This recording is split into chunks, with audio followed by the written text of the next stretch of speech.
네, 정부가 올해 사전 청약 물량을 확대하고 또 태릉 골프장과 또 과천 등 대체 부지를 포함한 구체적인 계획을 이달 안에 확정해서 발표하겠다 이렇게 밝혔습니다. 자, 어디에 또 얼마나 추가로 공급될지 알아보겠습니다. 네, 한편 2023년부터 취득세 과세 표준이 현재 신고가액이나 시가 표준액에서 실거래가로 바뀌는가 하면 지난 5월 전격 폐지가 예고됐던 민간 임대 등록 사업제가 다시 유지될 전망입니다. 관련 내용을 김대호의 경제 읽기 김대호 박사와 짚어보겠습니다. 어서 오십시오. 네, 반갑습니다. 예. 사전 청약 굉장히 인기가 많았잖아요. 정부가 그래서 좀 그 물량을 늘린다고 하는데 어디에 얼마나 늘어나는 거예요? 예, 이번 사전 청약 첫 번째 청약이 4,333가구에 대해서 시행됐지 않습니까? 네. 그게 이제 오늘 마감이 됩니다. 예. 특별 공급에서는 경쟁률이 15대 1까지 올라갔죠. 그래서 정부는 지금 10월, 11월, 12월 3기 신도시 지역, 뭐 남양주 왕숙이라든지 또는 이 고양 창릉지구 이런 등등의 지역을 대상으로 지금 3번을 더 하게 돼 있는데 오늘 홍남기 부총리가 여기에 당초 연간 계획을 3만 가구였는데 3만 2천 가구로 좀 더 늘린다 이런 얘기입니다. 지금 그림에서 나오는 지역 서울의 그 외곽 지역 서울과 경기도를 연결하는 저 지역을 삥 둘러싸서 동그랗게 나오는 데가 저게 대부분 다 지금 사전 청약을 받고 있는 지역인데요. 동그라미가 큰 데는 그만큼 인기가 좋은 데라는 것입니다. 그래서 3기 신도시 사전 청약을 하면서도 어디 가고 싶냐라고 이렇게 조사를 해봤더만은 하남 뭐 교산이라든지 왕숙, 창릉 이런 데가 특히 인기가 높은 것으로 지금 나타나고 있습니다. 보니까 하남 교산이 제일 동그라미가 크네요. 그렇습니다. 왜 이렇게 거긴 인기가 좋아요? 바로 지금 서울에 가깝거든요. 또 강남이고 바로 옆이 송파구입니다. 그다음에 왼쪽에 있는 창릉지구는 네. 서울에서 조금 떨어져 있음에도 불구하고 동그라미가 좀 큰데요. 서원흥 좀 지나서 있는 데네. 예, 저기는 GTX가 연결되는 곳이고요. 예. 결국은 인프라 호재가 있다든지 서울에서 가깝다든지 이런 쪽일수록 인기가 더 높다. 그러니까 대부분 아파트를 사고자 하는 수요자들은 예. 아파트의 그 지리적 위치, 그 위치에 지정학적 위치에 훨씬 더 큰 비중을 두고 있다 이렇게 볼 수가 있겠습니다. 네. 지리적인 위치가 좀 가장 중요하구나라는 예. 생각을 좀 새삼 느낍니다. 그동안 주택 공급 대책이 좀 부진하지 않냐라는 지적에 대해서 홍남기 부총리는 일단 개발 구상이 모두 완료가 됐고 계획이 착실하게 진행 중이다라고 발표를 했거든요. 지금 부지 확보는 어느 정도 진행이 됐을까요? 예, 지금 홍남기 부총리가 얘기하는 것은 작년 그러니까 2020년 8월 4일 날 발표했던 이른바 8.4 주택 공급 확대 정책입니다. 예. 문재인 정부 들어서 그러니까 2017년에 시작을 했지 않습니까? 그래서 초반기에는 수요를 억제하고 대출을 막는 그러니까 강력한 부동산 규제 대책을 위주로 부동산 정책을 써왔다가 공급이 부족하다는 이런 문제 의식을 이제 공감을 하고 작년 2월 20일 처음으로 문재인 정부의 부동산 정책 방향이 크게 턴어라운드하는 그 첫 번째가 바로 작년의 8.4 대책이거든요. 네. 작년 8월 4일 날 정부가 특히 서울권에 서울 한복판의 짜투리탕 또는 정부 국유지 뭐 이런 데에 집중적으로 집을 짓겠다. 13만 가구를 짓겠다 했습니다. 당시에 홍남기 부총리가 이제는 공급 폭탄이 올 것이다. 네. 그래서 집값은 공급 물량에 넘쳐대기 때문에 집값이 올라갈 것이다. 예. 특히 당시에 유명한 이 그 국토부의 김현미 장관의 연설이 참 안타깝다. 네. 지금 곧 집이 막 나올 텐데 왜 젊은이들이 이 집을 은행 대출까지 받아서 집을 사느냐라는 얘기가 나왔던 것도 바로 작년 8.4 대책이거든요. 예. 그런데 지금 8.4 대책에 대해서 1년이 꼭 지나가는 시점에 지금 전문가들의 평가나 언론들의 평가는 8.4 대책 중에 지금 공사가 착공된 것은 단 한 곳도 없어요. 그렇다 보니까 정부가 8.4 대책을 구두순을 한 것이 아니냐, 말로만 하고 실제로는 하지 않은 것이 아니냐 이런 지적이 나왔는데 이제 그 대목에 대해서 홍남기 부총리가 그렇지 않다. 지금 계획은 다 확정이 됐다. 그리고 이제 땅을 매입해야 되는 때도 있고 또는 주위에 주민 동의를 받아야 되는 절차도 있고 예. 지구 단위 지정을 해야 되는 여러 가지 행정 절차 또 지자체와의 협의 이런 절차를 하고 있을 뿐이다. 그래서 이번에 오늘 홍남기 부총리의 이 발표는 네. 8사 대책이 단 한 치의 차질도 없이 공급이 계속되고 있다라는 것은 강력한 어떤 정부의 공급 의지를 보여주는 데서 상당히 의미가 있다고 보여지고요. 특히 일부 지역, 특히 태릉 골프장, 그다음에 과천 과거 정부 청사 부지 이런 데서는 지역 주민들이 반발을 해서 거기서 대규모 시위도 있고 집을 짓지 못하게 하는 그런 문제가 있었거든요. 예. 거기에 대해서 더 이상 주민들과 왈가왈부 설전을 벌이지 않고 바로 옆 지역 또 다른 지역 근처에 대체 부지를 마련하겠다. 그리고 그 예. 대체 부지는 이달 중으로 발표하겠다. 그러니까 결국은 한마디로 볼 때 홍남기 부총리의 그 약속 8사 대책 공급 폭탄 정책은 차질 없이 진행되고 있고 그리고 문제가 있는 것은 보완해서 곧 추가 대책을 발표하겠다. 이런 공급 대책의 확고한 추진 의지를 밝혔다. 이렇게 볼 수가 있습니다. 얼마 전에 홍남기 부총리가 이런 발표를 할 때 지금 집값이 가장 최고점을 찍었다. 그래서 지금 또 부동산을 사면 좀 후회할지도 모른다. 이런 경고성 멘트를 했잖아요. 오늘은 그런 내용이 좀 없어졌네요. 그렇습니다. 홍남기 부총리가 이제 부동산이 고점이니까 안 사는 게 좋겠다. 좀 사는데 굉장히 신중하라. 예. 조정을 받을 수가 있다라고 얘기한 게 이제 5번째고 네.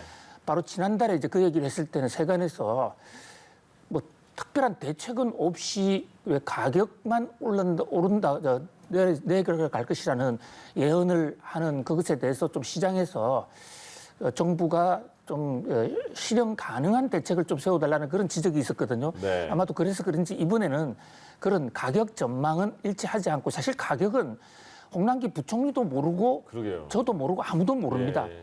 그런데 이번에는 이제 공급을 늘려서 확실하게 공급 확대에 의한 부동산 가격 안정화를 해나가겠다는 그런 의지를 밝히는데 방점을 더 뒀다. 이렇게 볼 수 있고요. 지금 아파트 매매 수급 지수가 나오는데요. 살려는 사람과 팔려는 사람의 상관관계를 위해서 구해지는 지수인데요.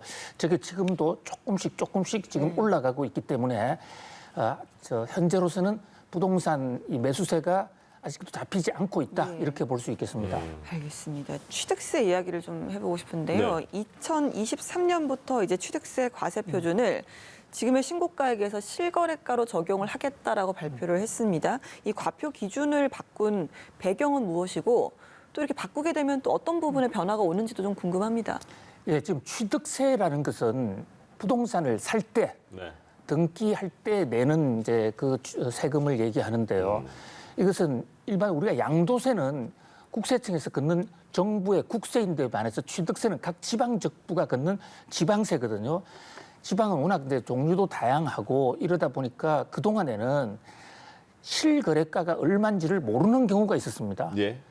그래서 그 동네에 아파트 같이 서울의 강남 아파트 같으면 빽빽하게 여러 개 거래가 많이 되기 때문에 가격을 금방 추정할 수 있지만 가격을 추정할 수 없는 경우가 있기 때문에 그동안에는 개인이 신고한 가격, 자 그림표의 왼쪽 부분에 가면요. 개인의 경우에는 자기가 신고한 가격이나 또는 과세표준이라는 것은 공시지가로 보면 돼요. 예. 그 중에 높은 것으로 했거든요.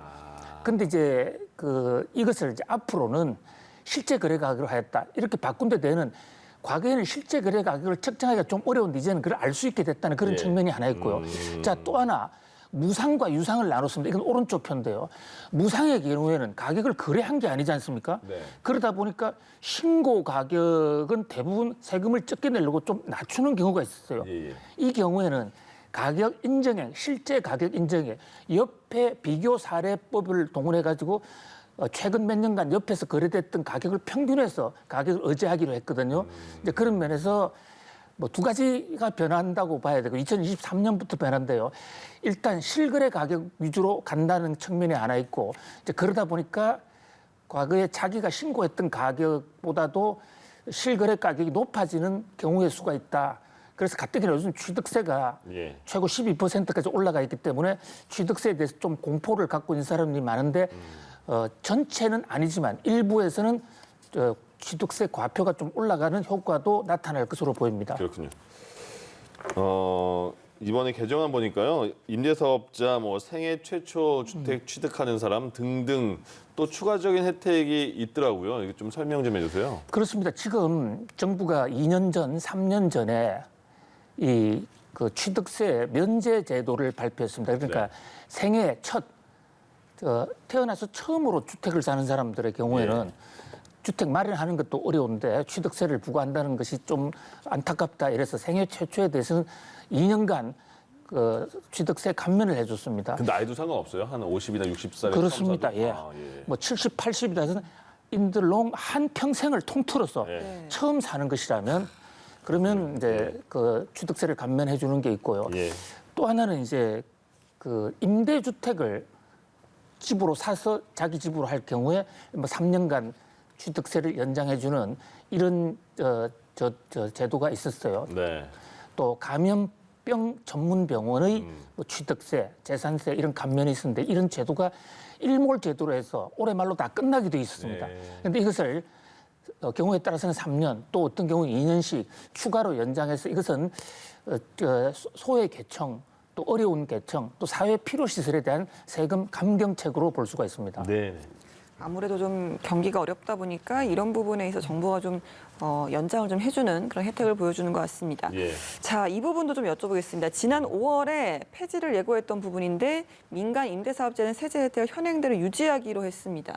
임대사업자들이 좀 반발을 하고 있고 또 임대차 시장의 불안을 좀 우려했기 때문에 하지 않을까 생각이 드는데 시장의 반응은 좀 어떻습니까? 네, 이 대목이 지금 부동산 시장에서 가장 크게 주목을 끌었던 대목이거든요. 예. 임대 사업이라는 것은 이 주택을 한 채 또는 그 이상을 가지고 있는 사람이 자신을 임대 사업자로 신고를 하게 되면 정부가 세금을 깎아줍니다. 네. 그 대신에 이 집을 갖고 있는 임대인은 아파트 임차료를 깎아줘야 됩니다. 그러니까 임차료를 깎아주는 조건으로 세제 혜택을 좀 받는 것이죠. 예. 근데 정부가 올 들어서 이 임대 사업자 계획에 대해서 근본적인 혁신을 단행했거든요. 지금 아파트에 대해서는 임대 사업자 더 이상 혜택을 주고 있지 않습니다. 이제 신청도 안 받아줍니다. 그건 시행이 됐고요. 예. 이번에 나온 것은 아파트가 아닌 비아파트 주택, 이른바 빌라라든지 다세대 주택, 다가구 주택, 오피스텔 이런 거인 경우에도 임대 사업자 제도를 폐지하겠다라고 한 게 민주당 부동산 특별위원회가 지난 5월 달에 발표를 했어요. 네. 정부는 왜 그렇게 했냐면 지금 임대 사업자라는 이름하에 다주택을 많이 가지고 있는 사람들이 있다. 다주택을 가지고 세금을 깎아주니까 그렇죠. 그것 때문에 다주택자가 많이 생기고 집값이 떨어지지 않는 것이 아닌가. 예. 그래서 임대 사업자를 없으면 그 사람들이 집을 팔 테고 그러면 집값이 떨어질 것이다. 이렇게 생각했는데 결과는 사람들이 집을 안 팔았어요. 네. 오히려 임대인은 내보내버렸습니다. 예. 그러다 보니까 전세 가격이 오르게 됐죠. 이제 이런 부작용이 나니까 민주당에서는 아예 임대 사업자를 폐지한다는 그러니까 비아파트, 빌라 같은 이런 데에서 임대 사업자 폐지 정책은 폐지를 하지 않기로 했다. 그러니까 종전대로 그냥 유지하기로 했다. 예. 그런데 이게 지금 최종적으로 확정적으로 발표를 하지 않은 거기 때문에 앞으로도 어떻게 될지 모릅니다만은 현재 민주당의 기조는 그냥 비주택의 경우에는 임대 사업을 그냥 유지한다 이건데 여기에 이때에서는 이제 시장의 반응은 두 가지가 나오고 있죠. 하나는 예. 정부 정책이 오락가락 오늘 다르고 내일 다르고 아니 아침 다르고 오후 다르고 네. 정신이 너무 없다. 이래가지고는 정부가 신뢰가 있을 수가 있느냐 이런 얘기가 하나 있고요. 또 하나는 혼선을 빚긴 했지만은 임대 사업자를 없애는 제도를 그냥 없앤 거 그러니까 그대로 유지하기로 한 거 이건 잘했다. 네. 왜냐하면 임대 사업자를 유지하는 것이 그것이 오히려 전세에 공급을 열려서 전세 가격을 안정시키고 집 없는 서민들을 도와주는 것이다. 예. 그래서 뒤늦게 오락가락은 했지만 그래도 잘못된 것은 고쳐야 된다. 그래서 잘했다. 이런 서로 엇갈리는 시각이 혼재하고 있습니다. 마지막으로 그럼 이렇게 정책을 다시 번복은 했어도 지금 부동산 시장 아직은 불안하다는 느낌이 많이 드는데 언제쯤 안정될까요? 예, 현재 지금 이번에 조처는 전세 시장을 안정화시키겠다는데 예. 역점을 두고 있거든요. 지금 아파트 가격이 올라가는 것은 전세 가격이 워낙 올라가니까 네. 전세 살 바에야 내 전세 돈 빼내가지고 조금 낮은 곳으로 가서 가격이 낮은 곳으로 가서 사겠다는 이 세력이 많아서 부동산 가격까지 같이 올라가거든요. 예. 그래서 이번에 빌라 등 비아파트에 대해서 임대 사업을 계속함으로써 전세 물량도 좀 늘어날 수 있고 가격도 좀 안정이 될 수 있을 것으로 보입니다. 단지 하나는 지금 임대차 3법. 이 임대차 3법이 시행된 지 1년이 되는데 예. 이것이 앞으로도 한 1년간은 계속 계약갱신 청구권을 둘러싸고 논쟁이 있을 거고요. 예. 그때마다 또 가격을 올리려는 시도들이 있기 때문에 가격이 언제 안정될지는 함부로 예측하기는 쉽지가 않다 이렇게 보겠습니다. 부동산은 어렵죠. 예. 김대호의 경제읽기 김대호 경제학 박사와 함께했습니다. 고맙습니다. 고맙습니다. 감사합니다.